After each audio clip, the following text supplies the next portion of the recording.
We saw it till here. So self-actualization needs include growth, self-fulfillment, and achievement of goals. Means what exactly you wanted to do in your life that you are running after now, right? So after getting your esteem needs fulfilled, now you run after towards self-actualization needs. अब आप वो काम करना चाहते हैं जो आप खुद करना चाहते थे कई सालों से, पर अभी तक आपको उसका चांस नहीं मिला. So people here, what they may do, they either they look for very high responsibilities or challenging jobs in their existing job, or they leave the job and join any other organization where they can have this kind of opportunities which they always wanted, or they quit the job completely and start their own venture. And that venture may not exactly be in the same field in which they were doing job for years. It may be even into different field. Am I clear? Because by this time all their other needs have got fulfilled, so now they want this. I hope you both have understood what self actualization needs mean here. These Yes. needs can be satisfied by providing opportunities for continuous learning, encouraging creativity, granting independence, and allowing risk taking to his subordinates. अगर आप ये इस needs को satisfy करने की opportunity अपने subordinate को, अपने एम्प्लॉय को देना चाहते हैं, तो आपको उसको अपॉर्चुनिटी देनी पड़ेगी कंटिन्यूअस लर्निंग की. उसको सिर्फ आप दिन भर काम में मत रखिए, रेगुलर वर्क में मत रखिए, बल्कि उसके लिए ऐसा एनवायरनमेंट दीजिए जिसमें वो लर्न कर सके. उसकी क्रिएटिविटी को आप एनकरेज करें. उसको इंडिपेंडेंस दें कि तुम जिस तरह का काम करना चाहते थे, जिस तरीके से करना चाहते थे, now you are allowed to do that, even though because of your such act the organization has to take some risk. I hope it's clear. Correct? Sir, I had a doubt in Yeah, this. yeah. Sir, self-actualization means like one who is achieving his full like what he want to do. Correct. So it it is only related to the work or something like if a person like No, after obviously achieving. related to, see, you can achieve your ultimate goal by doing something only, so it is related to work only. You cannot have uh, an objective of having a world tour, right, or playing games throughout. That cannot be, you will soon get bored with that. So it's about work only. Yeah, work can be becoming a photographer, right? Or any other kind of job. But that should be a job. Am I clear now, Abir? Yes, sir. Just a minute, guys. Huh? Yes, Abir, I hope you have understood this, right? Yes, sir. Right. So that is what I said, that in case within the organization in which you are already working, you cannot achieve this need, then you can go out even. Many people do that, right? After working for years, they leave the job and then they do whatsoever they want to do. This may also includes even social service activities. Many big shots have done this, like Bill Gates of Microsoft. He is now absolutely into that work only. Am I clear now? Yes, sir. Next title is how to motivate. Each employee has some needs of his own that he wants to fulfill. हम बात कर चुके हैं कि हर employ की अलग अलग need होती है, right? While directing, it is ensured that every unfulfilled needs of the individual is taken care of. Manager को ये कोशिश करनी चाहिए कि वो अपने सबॉर्डिनेट की हर अनफुलफिल्ड नीड को का ध्यान रखे और उनको उनके फुलफिलमेंट के लिए अपने एफर्ट्स डालता रहे. A need is a feeling of lack of something. Need is what is nothing but feeling of lack of something. When somebody feels that उसके पास ये चीज नहीं है, उसके पास वो नहीं है, then he has a need. Every person tries to take care of that feeling by satisfying, fulfilling what he lacks. तो हर आदमी ये ट्राई करता है कि जो उसके पास नहीं है, जो चीज कम है उसके पास, उसको वो सेटिस्फाई या फुलफिल करने की कोशिश करता है. The needs of individuals differ from person to person. Yes, we know that. However, there are certain common needs which are known to exist in most cases, like psychological needs, safety and security needs, social needs, esteem needs, and self actualization needs. जिसके बारे में Maslow ने भी बात की अपनी theory में. ये कॉमन नीड्स हैं. वो साइकोलॉजिकल नीड्स भी हो सकती हैं, सेफ्टी एंड सिक्योरिटी नीड्स भी हो सकती हैं, सोशल नीड्स भी हैं, एस्टीम नीड्स भी हैं जिसमें आपको टैग या अच्छा टाइटल दे दिया जाता है, और सेल्फ एक्चुअलाइजेशन नीड्स भी हैं. Managers try to fulfill all of these needs to the best possible extent. Managers कोशिश करते हैं जिन एम्प्लॉयज को रिटेन करके रखना चाहते हैं उनके लिए कोशिश करते हैं कि उनकी सारी नीड्स जो है वो मीट हो जाए. So here we have a graphical view of all the needs from top to bottom. Here we have examples. Example of individual needs on the left hand side and example of how organizations satisfy individual needs. The bottom level need is psychological needs, which is like, for example, hunger. So that is satisfied by organization by giving basic salary to the employee, which should be adequate which should be enough to take care of his hunger. Hunger is just an example. Here we also have shelter, we have clothing, right? We have healthcare services, needs for healthcare services, and so on. Next is safety and security needs. Like stability of income is an example of safety and security needs. It is fulfilled by providing him pension, gratuity, provident fund, and other social security measures. Then comes affiliation or social needs like friendship. For this, team building and coordination is created in organization so that you have to speak to others, and this is how you mingle with people and can make them friends. You are not working all alone in an organization, or even though there are many people working in an organization, they have no connection between them. No, it is not so. Next one is esteem or ego needs like status. For that, promotion, that is change in job title, is done by organizations. And the last one is self actualization needs like achievement of self goals. And for that, autonomy, that is more powers are given to the employee, even to the extent of allowing him to take risk on the resources of the organization. Clear, guys? Guys, be quick in saying yes or no. Do not uh, take much time. Yeah, if you're reading it, that is okay. But otherwise, if you're Sir, listening to me carefully, then you should be able to say yes or no immediately once I'm done. Yes, tell me, Abir. but I'm not able to understand, like, in this motivation, how it's connect to motivation. Sorry? Uh, like motivation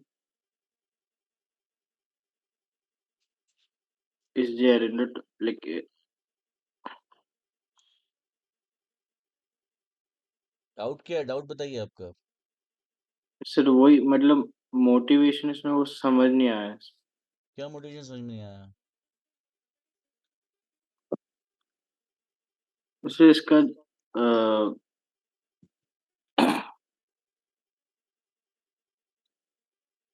ये motivation का है ना, मतलब basically. हाँ right.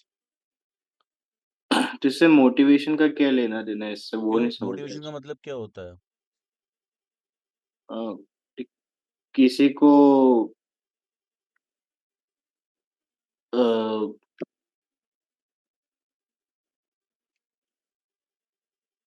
मदद किस करना या किसी को हेल्प करना, मो, जिससे वो अपना हाँ जिससे वो अपना एकदम जो भी गोल्स हैं वो अचीव कर पाए। नहीं, ऐसा नहीं है। मोटिवेशन का मतलब है किसी पर्सन को किसी पर्टिकुलर काम करने के लिए, राइट, इंड्यूस करना, एनकरेज करना। आप नई पढ़ाई करते हो तो आपको टीचर क्या मोटिवेट करेगा ताकि आप पढ़ाई कर सको, ताकि आप पढ़ाई करो खुद। ये होता है मोटिवेशन। मोटिवेशन का मतलब हेल्प करना नहीं होता है। मोटिवेशन का मतलब है आपको किसी काम के प्रति एनकरेज करना, इंड्यूस करना। तो वो कैसे करेंगे? अगर एक स्टूडेंट को करना है तो कैसे करेंगे? उसका एकेडमिक्स में इंटरेस्ट जनरेट करेंगे। वो जहाँ अच्छा काम कर रहा है उसको आप अप्रिशिएट करेंगे सबके सामने, राइट। वो जहाँ गलतियां कर रहा है उसको करेक्ट करेंगे, और इस तरह से करेक्ट करेंगे कि उसको समझ में आए कि मेरे से ये गलतियां हुई हैं, वो रियलाइज करे कि मेरे से गलतियां हुई है। वही यहाँ पे हो रहा है।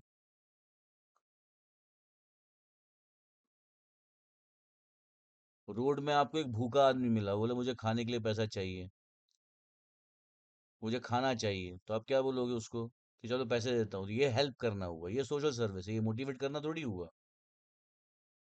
आपने उसको बोला ठीक है ये काम करो मैं तुम्हें पैसे दूंगा, ये है मोटिवेशन। तो वो काम करने के लिए मोटिवेट क्यों हुआ? अपनी हंगर को मीट करने के लिए। फिर वो काम करने के लिए मोटिवेट क्यों हुआ? ताकि उसको स्टेबल इनकम मिले, फिर फ्रेंडशिप मिले, फिर स्टेटस मिले, फिर अचीवमेंट ऑफ सेल्फ गोल्स हो। तो यही मोटिवेशन है अपने आप में। पेरेंट्स समझ कैसे गया सर। मोटिवेट करते हैं अपने चिल्ड्रन को?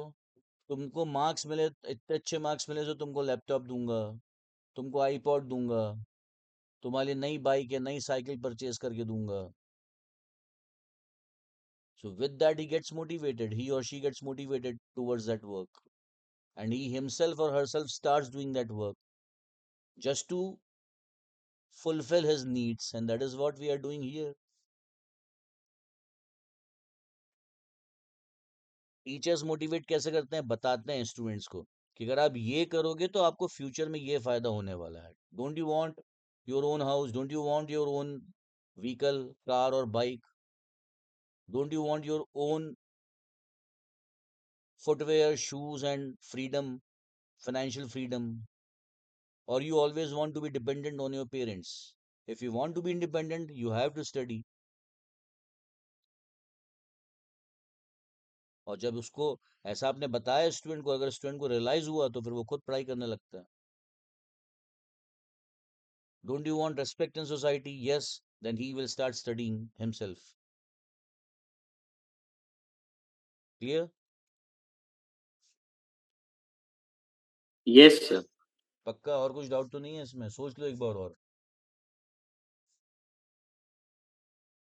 नहीं सर, ये डाउट था। Okay, so now guys, financial and non financial incentives जो एम्प्लॉयज को दिए जाते हैं ताकि वो मोटिवेट हो। Incentives refer to all measures which are used to motivate people to improve performance. वो सारे measures जो employees को अपना परफॉर्मेंस improve करने के लिए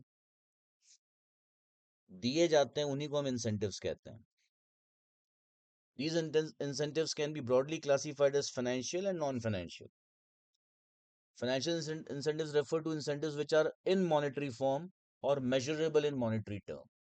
या तो ये monetary form में है या फिर monetary measurable है। These incentives may be provided on individual or group basis.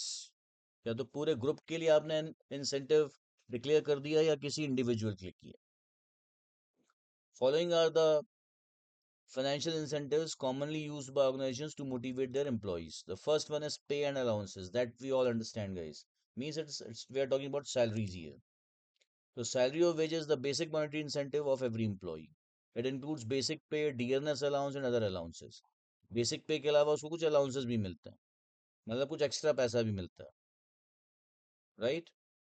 And that is not linked to your performance. No, you are on a particular grade, you would be getting these allowances. So allowances basically are linked to a particular grade of or your status of employee. Second is productivity linked incentives. Now ये जो incentives हैं ये आपके productivity पे dependent है, आपने कैसा perform किया उस पर आपको इंसेंटिव मिलेगा. Apart from regular salary, employees usually of production and sales departments are offered incentives that vary based on one's performance above certain standards. तो आपने रोज की 50 यूनिट तक बना रहे हो तो कोई इंसेंटिव नहीं मिलेगा. 50 से जैसे आप ऊपर बनाओगे, 50 से 60 तक में आपने यूनिट्स बनाई तो हर यूनिट का आपको 50 रुपये मिलेगा. या 50 से 60 आपने बेची तो हर यूनिट का 50 रुपीज एक्स्ट्रा मिलेगा. 60 से ऊपर गए 100 तक में तो हर यूनिट का आपको 100 रुपये एक्स्ट्रा मिलेगा. लाइकवाइज. क्लियर है यहाँ तक? अबीर नाना, Yes. अबीर क्लियर है? Yes, sir. अबीर मेरी बात सुनो एक चीज. यहाँ पे जब मैं स्क्रीन के सामने आप लोगों को दिखाता हूँ तो इसको खुद पढ़ने के बजाय मैं जो बोल रहा हूँ उस पर ज्यादा ध्यान दो. मैं वही आपको वही समझा रहा हूँ जो यहाँ लिखा है. बाद में आपको पूरा टाइम लगेगा जब उसको वर्ड टू वर्ड रीड कर सको. मैं समझा रहा हूँ आप रीड कर रहे हो तो दोनों चीजें क्लैश होंगी, आपको कुछ भी समझ में नहीं आएगा, ज्यादा समझ में नहीं आएगा, राइट. अगर आपको ही रीड करना है तो मैं सारे स्क्रीनशॉट्स आपको भेज देता हूँ आप लोगों को, फिर आप लोग फिर मेरे आपको समझाने कोई मतलब नहीं रह जाएगा. आप समझ रहे हो मैं क्या कह रहा हूँ? Yes, sir. राइट. आपको वर्ड टू वर्ड पढ़ना है वो आपके लिए उसके पास पूरा टाइम है. Once I send you the screenshots you can do it yourself. मैं जो समझा रहा हूँ उस पर ज्यादा ध्यान दीजिए, आप दोनों से कह रहा हूँ मैं वही समझा रहा हूँ जो यहाँ पे लिखा हुआ है.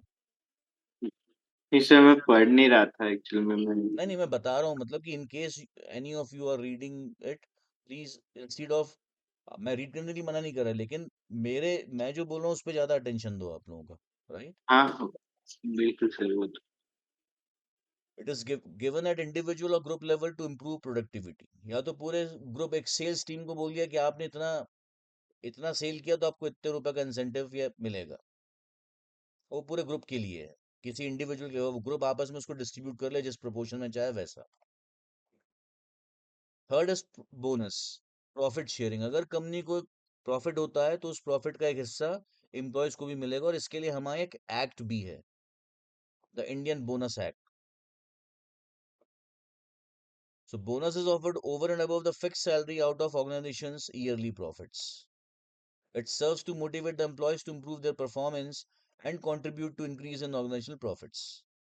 तो एम्प्लॉय रोज एक जैसा काम ना करे, उसको पता है कि मैं अगर ऑर्गेनाइजेशन को प्रॉफिट होगा मेरे परफॉर्मेंस की वजह से तो उस प्रॉफिट का एक हिस्सा मुझे भी मिलेगा, और वो है bonus. And with that he gets motivated to work better and more for his organisation. For the scope partnership और स्टॉक ऑप्शन, जो की एम्प्लॉयज होते हैं जिनको कंपनीज रिटेन करके रखना चाहती हैं उनको साथ में स्टॉक ऑप्शन भी देती हैं कि आपको बोनस के अलावा, अलाउंस के अलावा, इंसेंटिव्स के और बेसिक सैलरी के अलावा हम आपको अपनी ही कंपनी के शेयर्स भी दे देंगे अच्छे खासे डिस्काउंट पे. So here employees are offered company shares at a set price lower than market price. Market price से कम प्राइस में देना पड़ेगा, ऑब्वियस सी बात है, वरना एम्प्लॉय मार्केट से भी खुद खरीद सकता है अगर वो चाहे तो जब आप उसको मार्केट प्राइस से कम प्राइस में देंगे तो वो आपसे खरीदने के लिए ज्यादा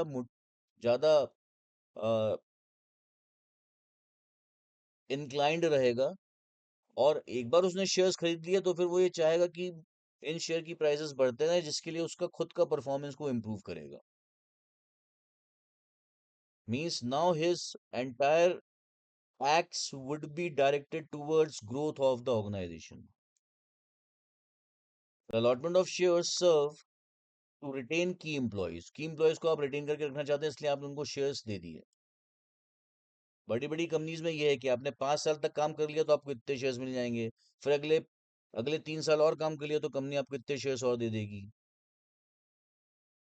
सो आपको पता है कि अगर कंपनी अच्छा परफॉर्म कर रही है या कंपनी के शेयर्स में मार्केट में प्राइस अच्छी है, तो मुझे मुझे यहीं इसी कंपनी में स्टे करना चाहिए। I should not leave, I should not quit, I should not go out.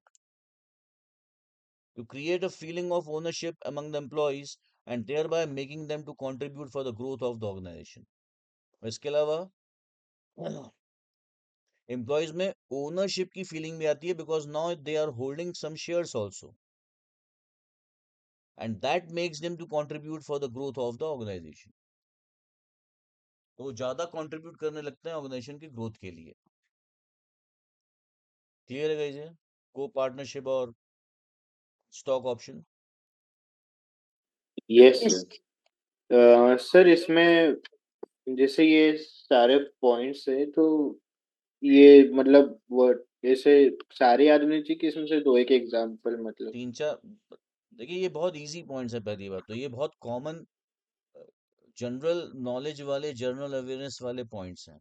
आपको पता है सैलरी मिलती है, आपको पता है इंसेंटिव्स मिलते हैं, इसमें कुछ ऐसा कुछ नहीं है जो आप लोगों के लिए एकदम नया है। बोनस का भी आपको पता होगा। और यहाँ पे कीवर्ड्स जैसी भी कोई सब सिंपल वर्ड्स हैं। स्टॉक ऑप्शन, ये आपको पता होगा। हमने ई सोप की बात की हुई है अकाउंटिंग में भी।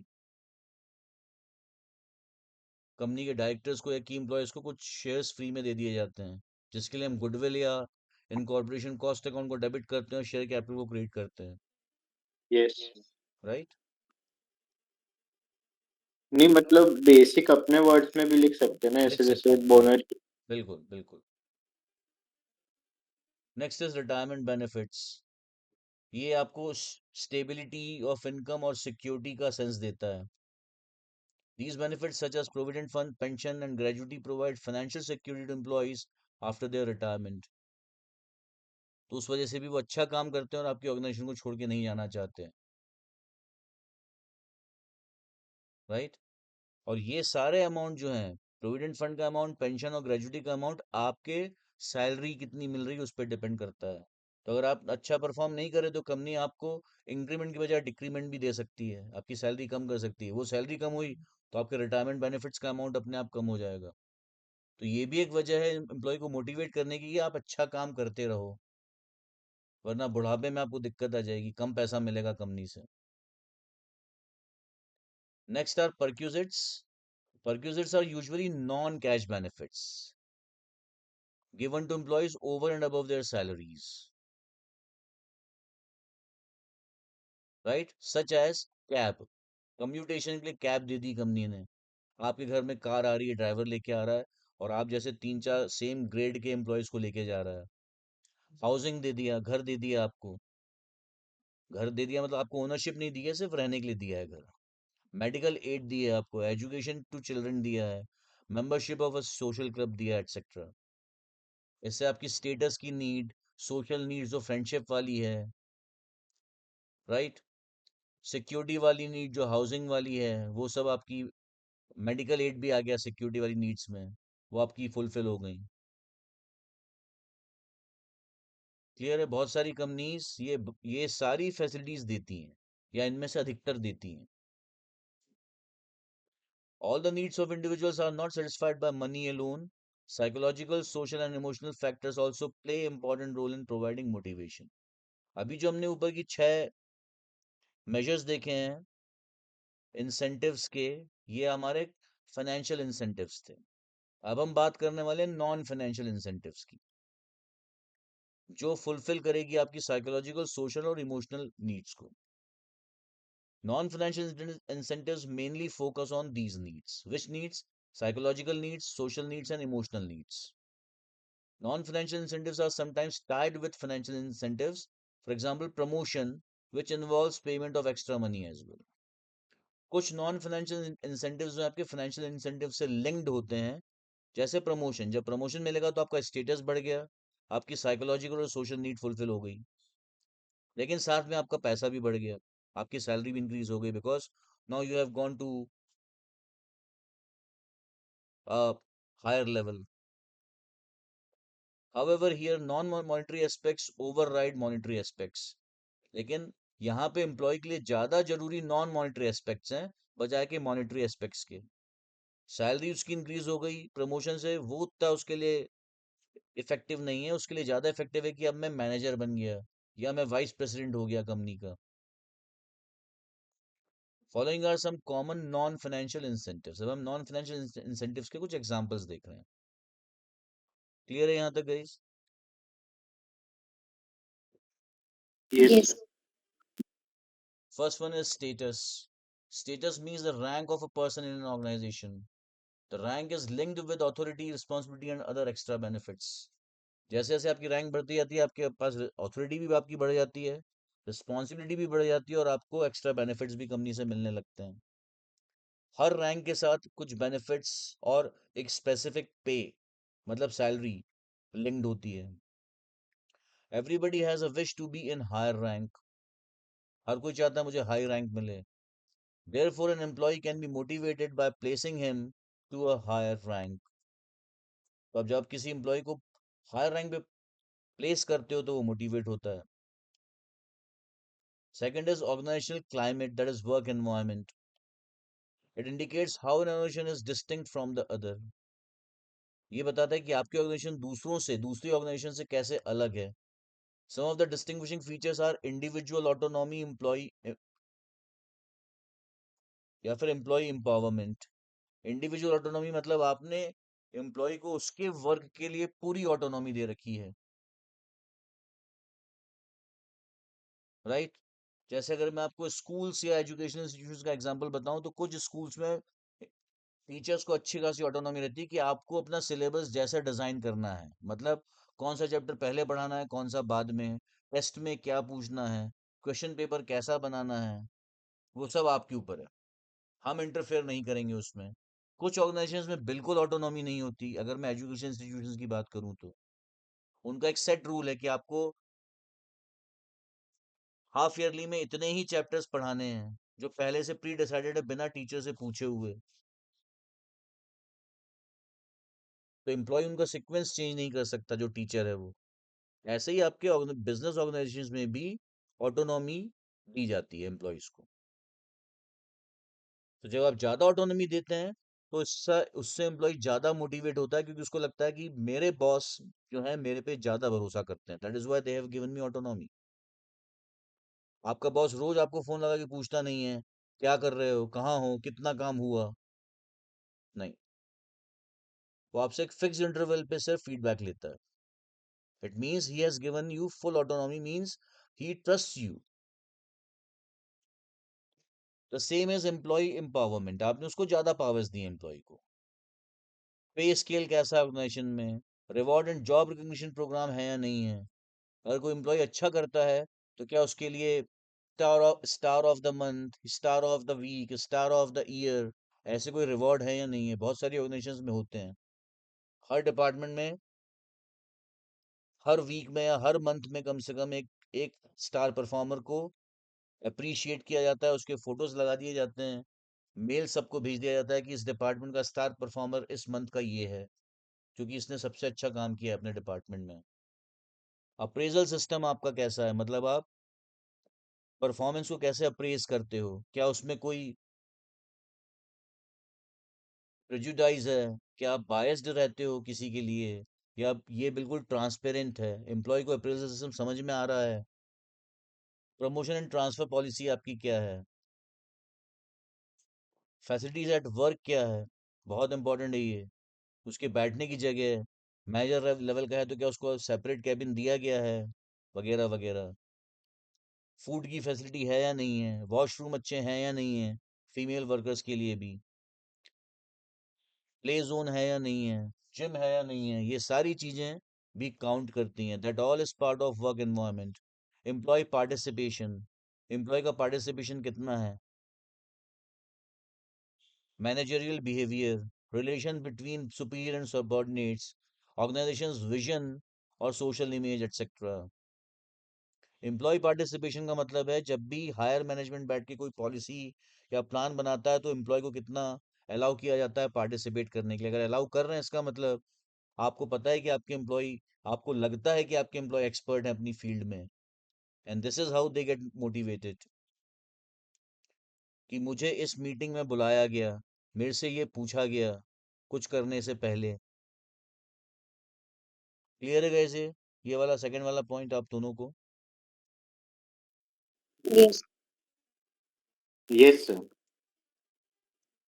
Third is career advancement opportunities. Career को एडवांस करने के लिए क्या अपॉर्चुनिटीज आपकी ऑर्गेनाइजेशन आपको दे रही है?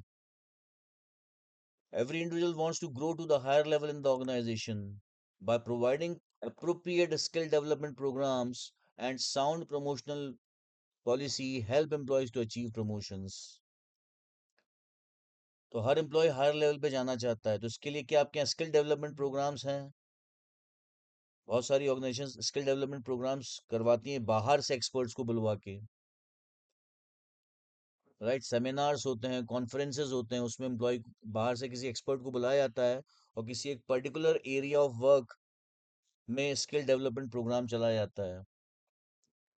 और साउंड प्रमोशन पॉलिसी, आपके यहाँ की प्रमोशन पॉलिसी कैसी है, वो कितनी साउंड है, कितनी ट्रांसपेरेंट है, कितनी फीजिबल या अचीवेबल है, ये सब भी एम्प्लॉय को मोटिवेट करता है। Promotion works as a tonic and encourages employees to exhibit improved performance.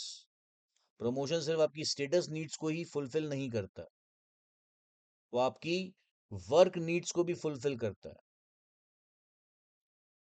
मतलब अगर कोई एम्प्लॉय काम करने वाला है, अधिकतर लोग काम करने वाले होते हैं, there are those who are working, they actually love their work more than anything else. Most of the people, they keep on doing work every day, doesn't mean that they are running after money every day. No, they like that work, that is why they do it. So जब आप promotion देते हैं उनको, तो इसका मतलब आप उनको हायर रिस्पॉन्सिबिलिटीज दे रहे हैं, वो उनके लिए टॉनिक के जैसे काम करता है। वो सिर्फ स्टेटस वाली बात नहीं रह जाती वहां पे फिर कि देखो मेरा स्टेटस अब मैं डिप्टी मैनेजर से मैनेजर हो गया या मैनेजर से जनरल मैनेजर हो गया, नहीं। He knows that by becoming general manager, now a company has, organization has given me more responsibilities. I have to do complex work, and that is what I wanted. अब मुझे अपने दिमाग का, अपने शरीर का ज्यादा यूज करना पड़ेगा, and it motivates those who love work, right? And those who do not love work, they do not remain in an organization for a longer period. उनको निकाल भी दिया जाता है. Fourth is job enrichment.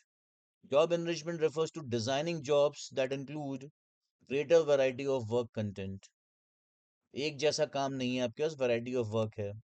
Require higher level of knowledge and skills, जिसमें ज़्यादा knowledge और ज़्यादा स्किल्स की ज़रूरत है। मोर ऑटोनॉमी एंड रिस्पॉन्सिबिलिटी, आपके पास ऑटोनॉमी भी अच्छी खासी है लेकिन रिस्पॉन्सिबिलिटी भी उतनी ही है।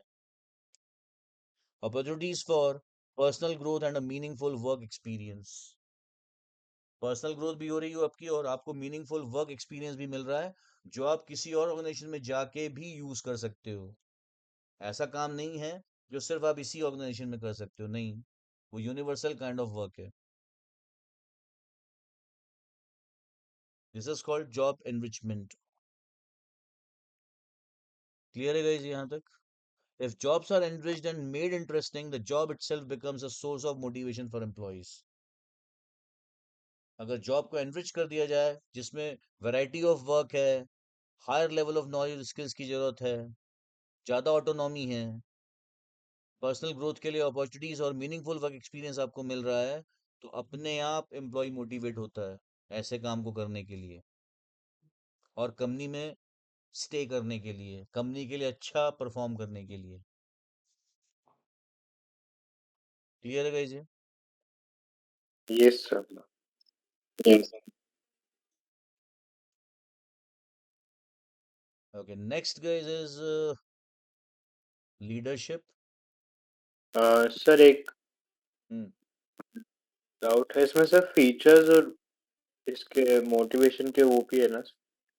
हाँ, वो अभी नहीं है, हम बाद में देखेंगे उसको। कुछ चीजें इसमें से मिसिंग है अभी, वो मैं आपको यस बाद सर। में बता दूंगा। अभी पूरा जो मेन कंटेंट जिस पे मैक्सिमम क्वेश्चंस आते हैं वो हम देख रहे हैं। मतलब sure sir. Around 85 to 90% syllabus यहाँ कवर्ड है। कुछ चीजें ऐसी हैं जो लेस इम्पोर्टेंट है, उनको मैंने अभी यहाँ पे कवर नहीं किया है। चलेगा सर। ठीक है, वो हम बाद में देख लेंगे। एक बार ये पूरा हो जाए हमारा मेन कंटेंट, उसके बाद हम बाद में देखेंगे उनको, फीचर्स एंड ऑल। उन पे यूजुअली बिल्कुल। क्वेश्चंस नहीं आते हैं। ठीक है। Sure sir. Next is guys leadership. While motivation is the process through which employees are made to contribute voluntarily to work, leadership is the ability to persuade and motivate others to work in a desired way for achieving the goals. Motivation में हम क्या कर रहे हैं? हम employ को ऐसा बना रहे हैं कि वो अपने आप काम करें। हमें उसे रोज जाके नहीं बोलना पड़े कि तुम्हें ये काम करना है। राइट? लीडरशिप का मतलब है कि एम्प्लॉय आप जैसा चाहते हैं, मतलब मैनेजर जैसा चाहते हैं, उसी हिसाब से काम करें। उसके दिल दिमाग में भी वही सोच है जो आए, जो मैनेजर के दिमाग में है। ये होता है लीडरशिप। मतलब लीडर ने कह दिया कि ये काम करना है, तो एम्प्लॉय जो है, सबॉर्डिनेट जो है, वो पूरी तरह से कन्विंस्ड है कि हाँ, मेरे मेरे मैनेजर ने कहा है, मतलब ये काम बिल्कुल सही है, और उसने जिस तरीके से करने का है वो तरीका भी सबसे बेस्ट है। If you can have that kind of thoughts in your subordinate, it means you are a leader. When your subordinate does not ask you any question, he does not doubt on your abilities, in your knowledge, skills, experience and so on. No, वो आंख बंद करके आप पे भरोसा कर रहा है। और वो ये भी जानता है, ये भी उसके, he also has in his mind that if I go as per my leader's instructions, I will be able to meet all my needs, not only professional needs but all my needs. So in simpler words, a leader is somebody who has his subordinates trusting him blindly. Am I clear? There's a person who is able to influence others and make them follow his instructions is called a leader. तो वो person जो दूसरों को influence कर सकता है और दूसरों को अपने दिए हुए इंस्ट्रक्शंस फॉलो करवा सकता है, वही है leader. For example, in an organization, the management decides to install some new machines to which the workers are resisting. Management नई मशीनरी इंस्टॉल करना चाहता है, लेकिन वर्कर्स रेजिस्ट कर रहे हैं। आपको पता है ये ह्यूमन नेचर होता है, किसी भी चेंज के लिए यूजुअली लोग मना करते हैं, रेजिस्ट करते हैं। People do not humans do not like change. अगर मैं कल से कहूँ नहीं आप शर्ट ऐसे नहीं वैसे पहनो, शूज के लिए ऐसे नहीं वैसे लगाओ, उठ के ब्रश ऐसे नहीं वैसे करो, तो आप पसंद नहीं करोगे मेरी बात, because you are use to of doing something in some specific manner. Now you do not want to change it.